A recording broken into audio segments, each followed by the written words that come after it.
and it turned into the blue mist, and then they go into this green world, and he falls Mm-hmm. down shards, and it looks like all these reflections, and he's fighting Mysterio, and then Iron Man zombie comes out of the ground, and it goes through this kind of nightmare sequence. So for us, that's what the challenge was how can we imagine this nightmare of all Peter Parker's nightmares come to life in this sort of illusion battle? But for us, what the challenge was actually coming up with a great and original idea. So that was actually really fun for us. Power Dragon, one of our biggest challenges was how to get a believable connection between our digital characters, which is our dragons, make believe, and our live action component, our performance. That was one of our biggest challenges. What was really cool about that is James Gunn actually formed that band. He gave us reference of what he wanted to do. That one was really fun for him to work on. The various things at first, we thought, oh, this is going to be boring. It's quite limited. A lot of artists were like, oh, I want to squash and stretch it. I want to do all the normal animation skills that people, like have on with. So like Unity, that was one of the characters that I helped develop. And I helped design how she'd move.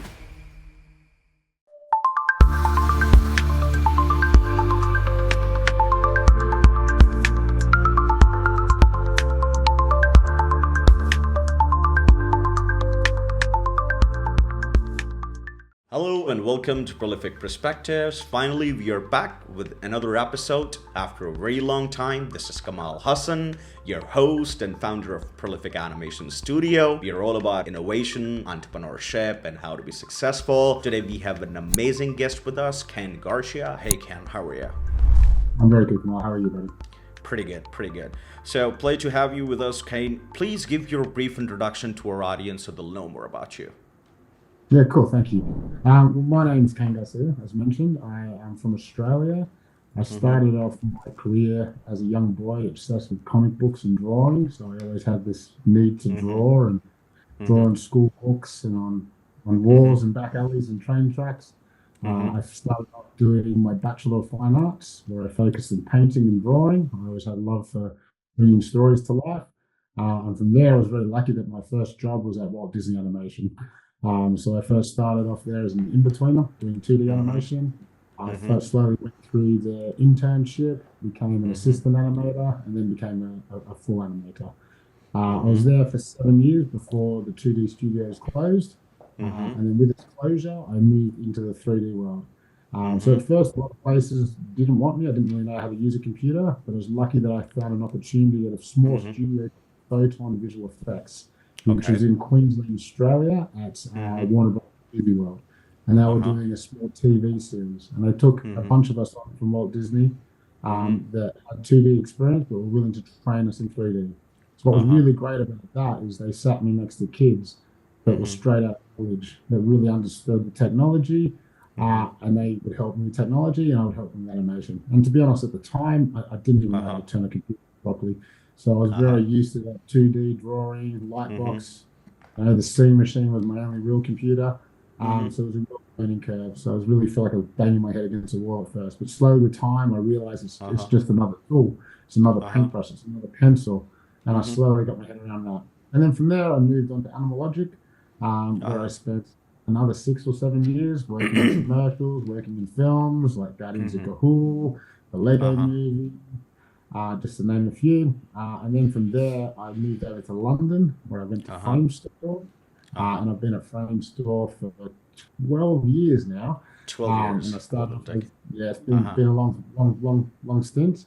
But uh-huh, Framestore's been amazing. It's got such a huge caliber of mm-hmm, artists and people to learn from, and the caliber of work that we invite has always been really appealing to me. I love character work. I love bringing stories and characters to life, and this mm-hmm, the vast variety of mm-hmm, slate of films that we get to play with has been amazing. So I've worked on everything from the Paddington sequels franchise to Guardians of the Galaxy, uh-huh. um, Tom and Jerry, Lady and the Tramp, Little Mermaid. Legend of the Um, Jungle, Mowgli. yep, Yeah, great. All right, Mowgli.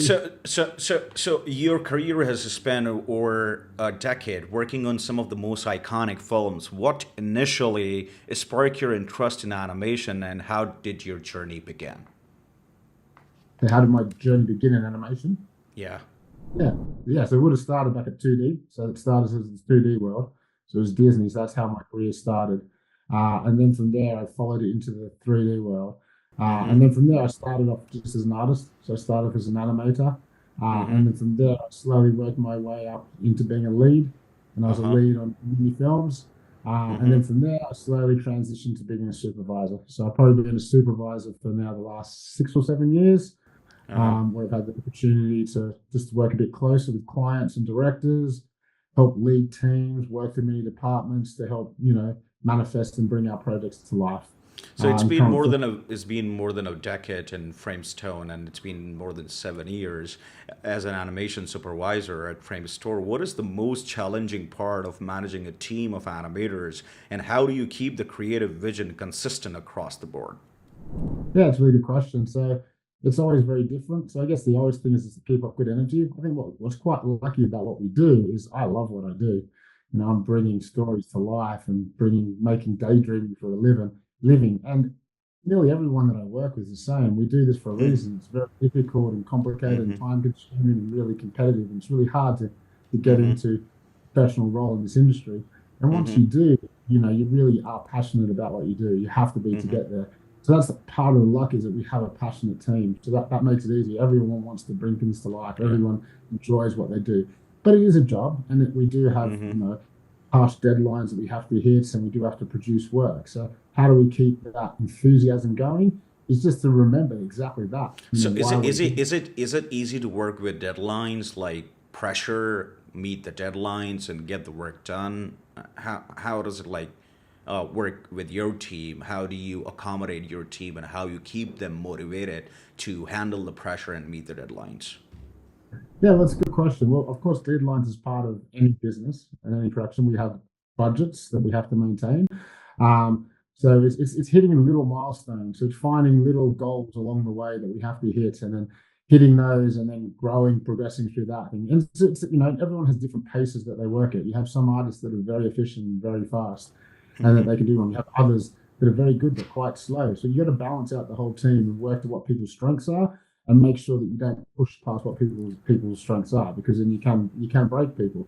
So obviously there's a lot of pressure that we all have to push, Mm-hmm. above and beyond to do what we do.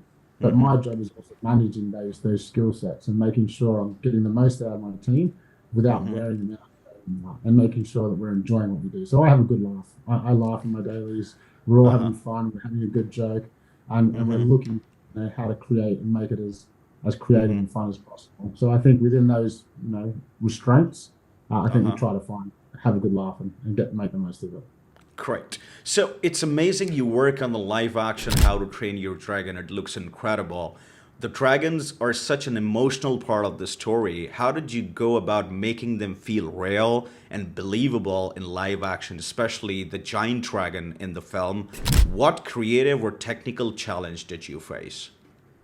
Yeah, cool. So with House and Dragon, one of our biggest challenges was how to get a believable connection between our digital characters, which is our dragons that are make believe, and our live action component, our performers. So that was one of our biggest challenges.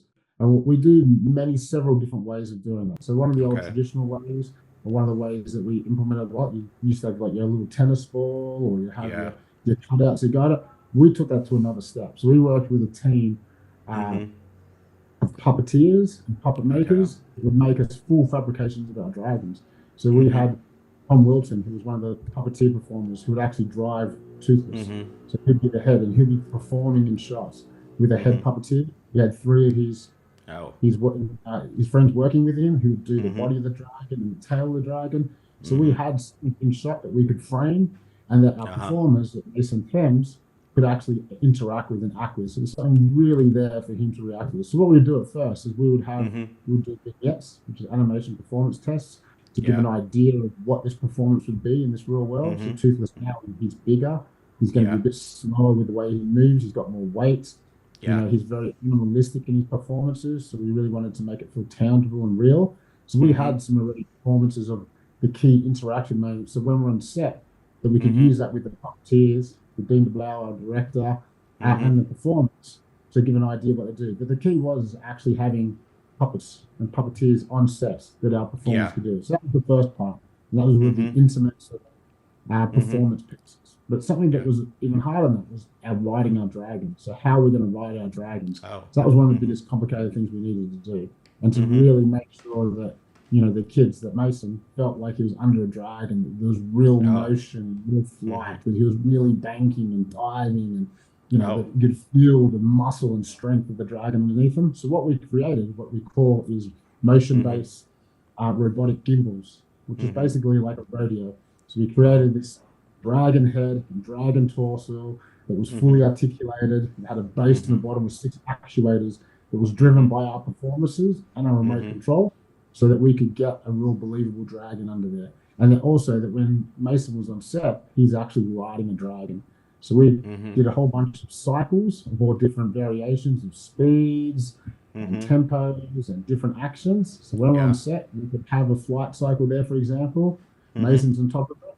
And then with the SFX team, we sat there and we had remote controls. So Oh. when Dean wanted us to bank left, we could bank left. When we wanted to bank right, we could bank right. So we had Oh. reacting. So what we did is we had predetermined animations that were Mm-hmm. driving, but we also had the ability to be free on the day to react what the performers were doing and also Okay. what Dean wanted. So give us that freedom to Mm-hmm. evolve on the day to what the performance needed and where it was going. And I think freedom is important whenever you're working on any IP, and that was important. That's the crucial part, But not every artist, or sometimes, when we have deadlines, we get, directions from the directors. We don't get enough freedom, and looking at this incredible IP, you must have the freedom, to produce that, like you're explaining. So absolutely.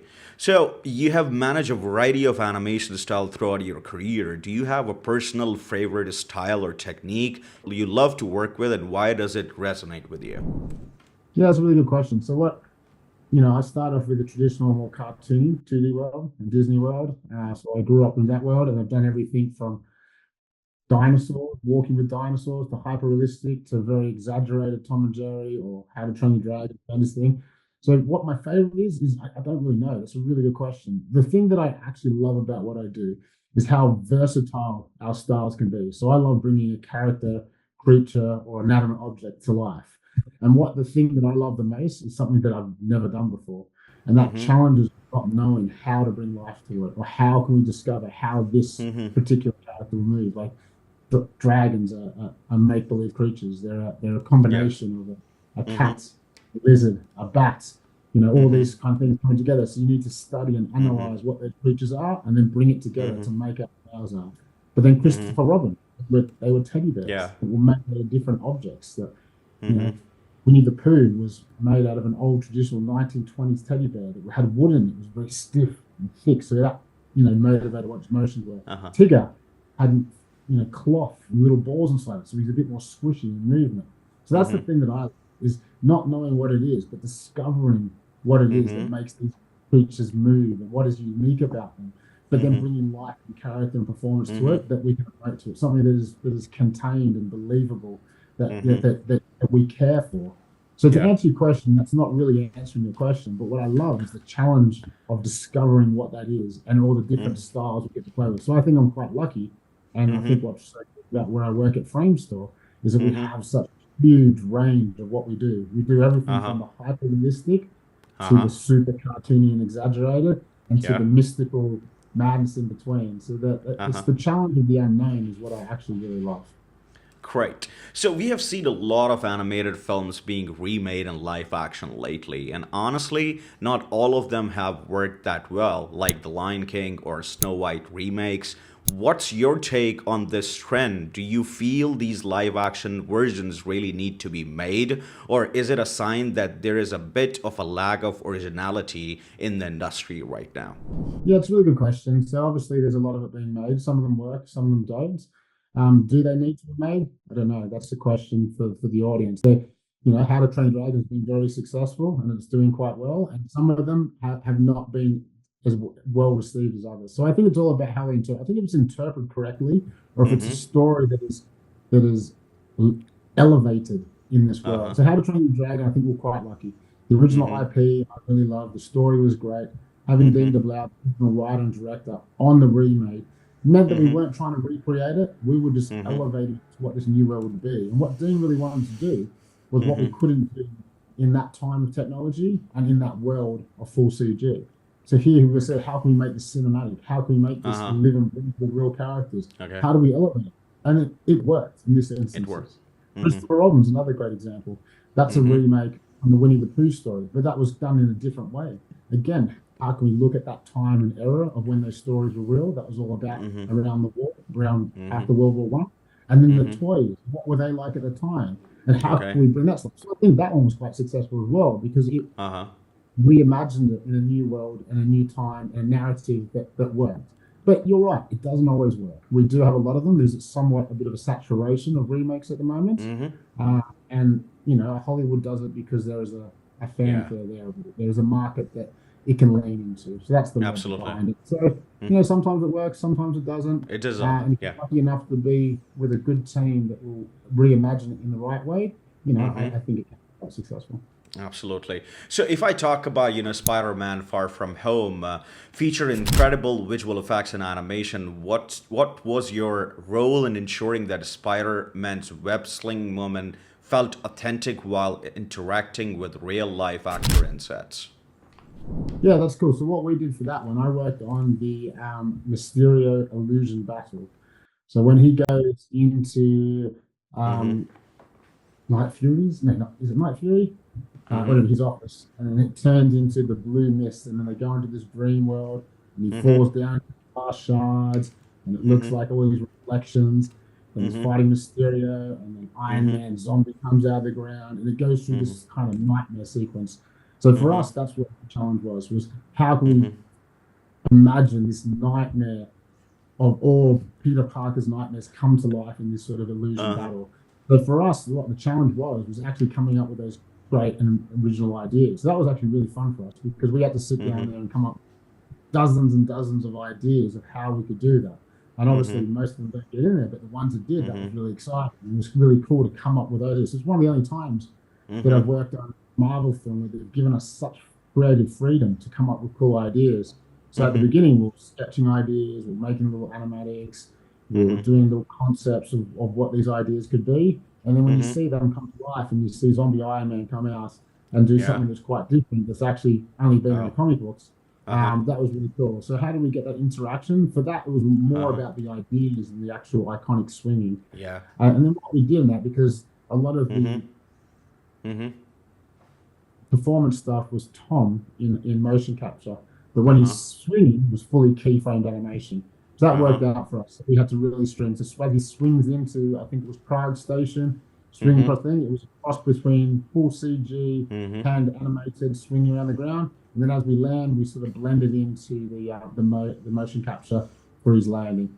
So that stuff is really looking at reference of people like Circus Soleil, looking Uh-huh. at what already's been done. There's a big archive and library of already actions. But that was Mm-hmm. kind of the easy thing. I think the harder thing was, and the more challenging Mm-hmm. thing about that sequence was that Mm-hmm. dream sequence and all the different elements that came into that and Oh, how we could okay. make that interesting and really feel Mm-hmm. like this kind of trippy nightmare coming to life. Oh, so in the final drone scene in Spider-Man Far From Home, the drones had to blend perfectly with the live action.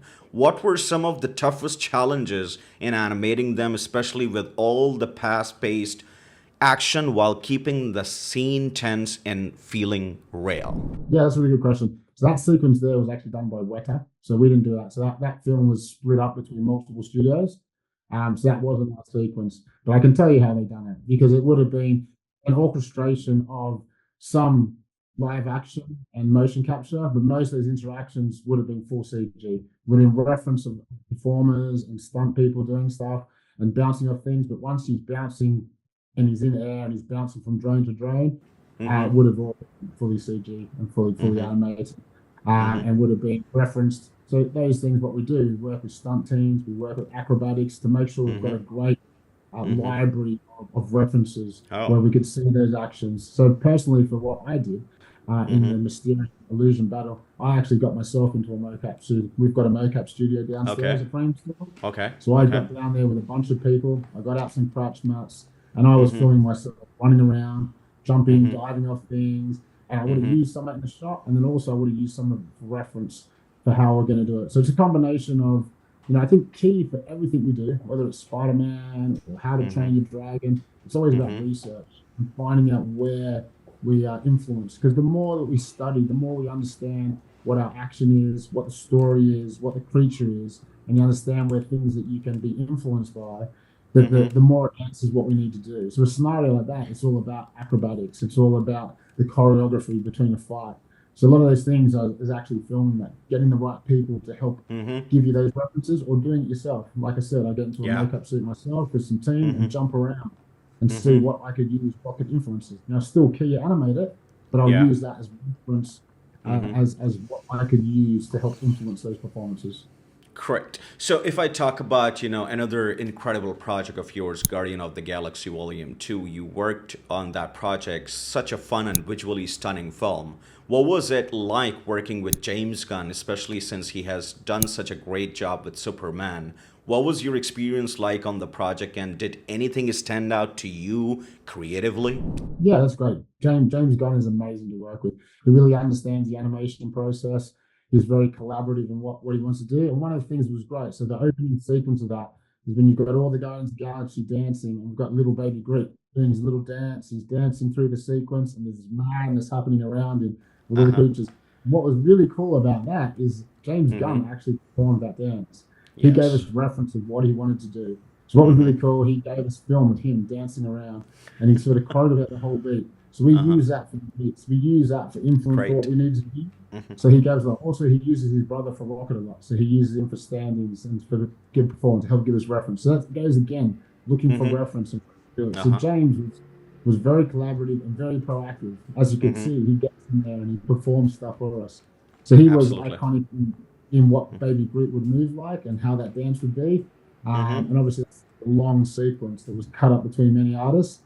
Uh-huh. But that was probably one of the iconic moments of that sequence.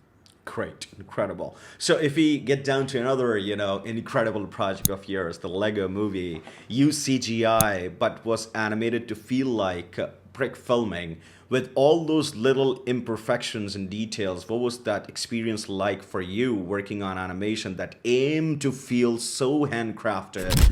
Did that style feel different from other films you have worked on? Yeah, exactly. That one was a really fun film to work on. It was one of those things at first we thought, oh, this is going to be boring. It's quite limited. So a lot of artists are like, oh, I want to squash and stretch here. I want to do all the normal animation skills that people, like to have fun with. But it was actually liberating. Having those limitations of only being able to animate what an actual Lego piece would do actually opened up and gave us the ability to be really creative with it. So like Mm-hmm. Unikitty, that was one of the characters that I helped develop and I helped design how she'd move. What Oh, was fun about her is how mm-hmm. that she would transform and would actually Great. put Lego pieces together. So she's going, doo, doo, doo, doo, doo, and then she gets turned Okay. into a rainbow, but it's all bits of Lego and then it comes back in. So we Wow. use those type of tricks, to where we use Lego Mm-hmm. pieces for blur. So you've got Mm-hmm. the old pieces, you've got a drawing here, and then you've got an image Mm-hmm. here, and in between you want to do a smear foam. You normally would stretch it. But what we would do is just have a line of Lego pieces, the same color. So it had the effect of smear. And you Mm-hmm. do that over a frame or two. So what it Mm-hmm. actually did, it was very creative and it was Oh, really fun because you could incredible. come out with ideas quite quickly because it Mm-hmm. was minimal amount of movement you needed to do, but you had to be really creative with how you did that. Mm-hmm. You'd Mm-hmm. pull a leg, an arm out and Mm-hmm. move it and then pick it back in and do little Mm-hmm. things like that to get the movement you want and to get the action that you wanted, Yeah. but still staying within inside that language. So I think Mm-hmm. every film, what you want to do is find out what the language of that world is and what the rules of those worlds are. And that helps inform you what you need to do. So for that one, having these Mm-hmm. limitations is extremely, extremely fun. There's lots of other things we did. We do like multiple hands. So there was Spaceman, was it Space Lego? Yeah. Spaceman Lego. He's Yeah. on the board trying to Yeah. tap out the code. Uh-huh. And as we're doing, that's one of the shots I played with. I would have Mm-hmm. like one frame here, and then I would have six arms in one frame, and Oh. another hand. You had the Mm. ability to do like multiple limbs, and it just created this really fun and sort of Mm-hmm. chaotic. So it was little tricks like that were quite fun because you had to think outside the box. You Mm-hmm. put multiple heads on for one frame, and then it goes back into one head. So it was using the tricks you would in 2D and drawing and doing multiple Mm-hmm. limbs, doing Mm-hmm. it with Lego pieces. So that was super fun. Also, what we did is, like you said, the imperfections. We had like fingerprints on there. We Mm-hmm. had smudge on the pieces of Legos, little cracks and Mm-hmm. scratches, as if you wanted your real Uh-huh. pieces of Lego. Which I think actually is part of the charm of the film. It was a really good script. So Mm-hmm. the story was fun, which is always Yeah, vital it and was. key. Mm-hmm. But having that fun that everyone can relate to in playing with toys and Mm-hmm. using that to create these worlds, those limitations, I think Mm-hmm. normally help come up with something quite unique and special. So that in Uh-huh. that regard, it was actually very different to what I'm doing at the moment, but was Mm-hmm. very liberating and fun in those limitations. Correct. So you work with James Gunn. I'm getting down to another well-known director of Hollywood. You worked on Legend of the Guardians with Zack Snyder's style and stand out in that film with all the dramatic slow-motion shots. What was it like working with him, and what kind of creative direction did he bring to the animation process? Cool. Zack Snyder was really fun to work with. I think his first version of the film was really dark. He has a tendency to want to be dark, and Uh-huh. then Warner Brothers made it a little softer.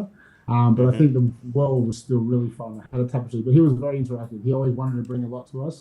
So Yes. the animation director was Eric Layton, and he was Okay. great. So he worked on stuff like RoboCop. He was an old startup at Mm-hmm. stop animation. So he Uh-huh. was really good. He was a big part of the performance, and he'd get up on Mm-hmm. tables, perform things for us, and Mm-hmm. jump across the room. So he was very active in his Mm-hmm. performances, and he encouraged us all to do the same. So we'd get Mm-hmm. a whole sequence, and Mm-hmm. we'd go into the back alley and sort of work out what our scene would be, and film out the scene so you can get some performances. So even Uh-huh. though they're birds, we're looking at references of how birds live. We had a whole language. Brendan Bodie created a Mm-hmm. whole sort of bird flight Uh-huh. tutorial, so we all Oh. understand really how to fly for birds and how that Mm-hmm. work. And then we'd film ourselves and try to work out those performances. So it was a real combination of the two. So Zach had a real energy for really cool shots and Mm-hmm. dynamic sort of Okay. gripping story. And then Eric Mm-hmm. Layton really helped us bring a genuine Mm-hmm. performance in that story. Great. So you have worked with so many talented animators and directors. What is the best advice you have received throughout your career that has influenced your own creative approach? What's the best advice I have received? That's a really good question. So I think the best advice is to find your own voice. I think a lot of times when you're surrounded by so many talented people and so many Mm-hmm. things, sometimes it can be quite intimidating when It you is. see around you and you start to have imposter syndrome. Mm-hmm. A lot of people have, I think some of the advice is to learn what's around you, take what is everything about it, but create what is uniquely your own. So I think it Absolutely. is finding your own voice and feeling confident with that and Mm-hmm. to take advantage of the people around you. I continually say that to everyone now that you are Uh-huh. surrounded by so many people. Mm-hmm. Don't feel intimidated by them, but take advantage of them and milk them Mm-hmm. for what they have to offer and how they can help you find your own voice. Absolutely. Absolutely, absolutely. So the animation industry is evolving rapidly with AI and machine learning tools entering the scenes. How do you think these technologies will affect the future of animation, and will they replace traditional roles or enhance them? Good question. So I don't think it will replace us as of yet. Who knows what happens in the long time future? But what they do is they enhance us. We're already using tools to help enhance what we do. So we're using it to do match moving and rotor and paint, and there's all sorts of things that we're starting to use it for. So I think Okay. what a great example is my trajectory. I started off with just a pencil and drawing, Okay. and then as Mm-hmm. I got a computer, it just enhanced what I did and it opened up the styles and the amount of detail I could do in my Mm-hmm. performances.